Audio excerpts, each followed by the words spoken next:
नमस्कार दोस्तों। जैसा कि हम लोग जानते हैं, बिहार में विधानसभा इलेक्शन जो है शुरू होने जा रही है।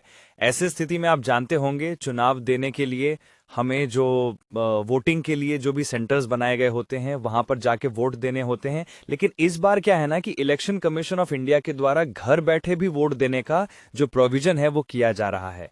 लेकिन इसके लिए आपको कुछ काम करने होंगे, तभी आप घर बैठे वोट दे पाएंगे। और ये वोट जो है घर बैठे सभी लोग नहीं दे पाएंगे। इसके लिए इन्होंने कुछ एलिजिबिलिटी रखा है।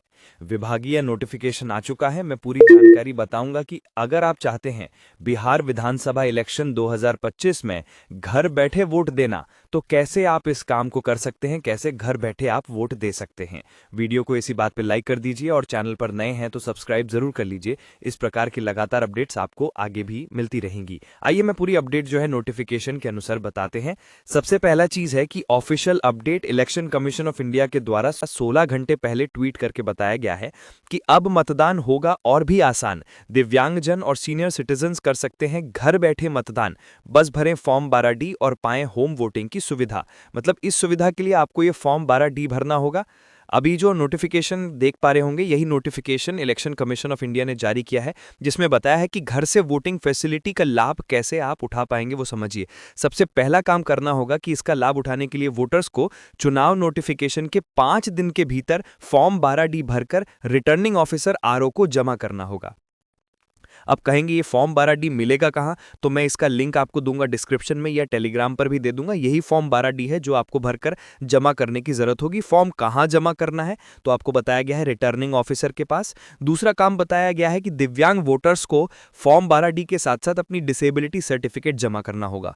तीसरा पॉइंट बताया गया है कि BLO निर्वाचन के घर से फॉर्म 12D एकत्रित करेंगे। चौथा काम करना है, यदि उम्मीदवार इस प्रक्रिया पर नजर रखने के लिए अपने रिप्रेजेंटेटिव्स को नियुक्त करना चाहें तो उन्हें ऐसे इलेक्शंस की सूची भी उपलब्ध कराई जाएगी।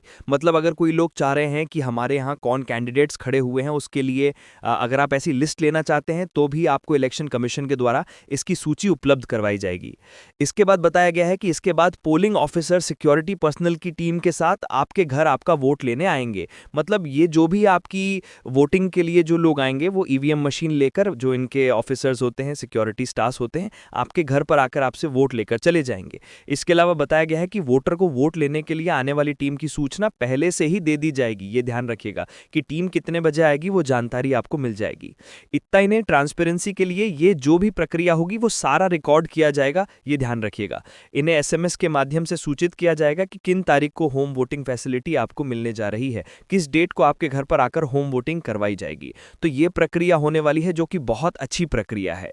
अब देखिए, ये जो प्रक्रिया है इसका लाभ सभी लोगों को नहीं मिलेगा। मैं आपको दिखाता हूं। इसमें बताया गया है कि इसमें 2 प्रकार के लोग इस प्रक्रिया का उपयोग कर सकते हैं। पहला, वैसे व्यक्ति जो दिव्यांग हैं, जिनकी डिसेबिलिटी 40% से अधिक है, तो उन्हें इसका बेनिफिट मिल सकता है, यानी वह घर बैठे वोट दे सकते हैं।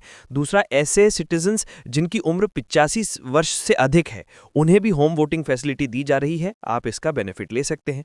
बाकी मैंने सारा प्रोसेस आपको बता दिया। ये सुविधा जो इलेक्शन कमीशन ऑफ इंडिया के द्वारा लाई गई है वो कैसी लगी, कमेंट बॉक्स में जरूर बताइएगा। इसके अलावा मैं आपको बता दूं, जरूरी नहीं है कि आपके पास वोटर ID कार्ड ही हो। मान लीजिए वोटर लिस्ट में आपका नाम जुड़ चुका है, तो वोटर ID कार्ड के अलावा 12 ऐसे ऑल्टरनेटिव ID प्रूफ दिए गए हैं, जिनमें से कोई भी डॉक्यूमेंट लेकर आप वोट दे सकते हैं।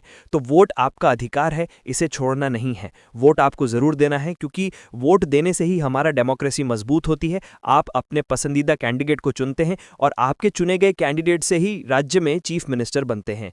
तो यहां पर देख लीजिए, ये डॉक्यूमेंट्स हैं, जैसे आधार कार्ड, मनरेगा जॉब कार्ड, अगर आपके पास पोस्ट ऑफिस पासबुक है तो वो भी चलेगा, हेल्थ इंश्योरेंस स्मार्ट कार्ड है तो वो भी चलेगा, ड्राइविंग लाइसेंस, पैन कार्ड, इसके अलावा पासपोर्ट, पेंशन डॉक्यूमेंट, ये सब भी मान्य है। इसके अलावा अगर आपके पास सेंट्रल या स्टेट गवर्नमेंट द्वारा जारी कोई डॉक्यूमेंट है तो वो भी चलेगा। अगर वोटर ID कार्ड है तो वो तो और बेहतर है। कोई दिव्यांग है तो ये जो UDID कार्ड होता है वो भी चलेगा। तो ये डॉक्यूमेंट लिस्ट है। बाकी इस वीडियो को आप शेयर कर दीजिएगा।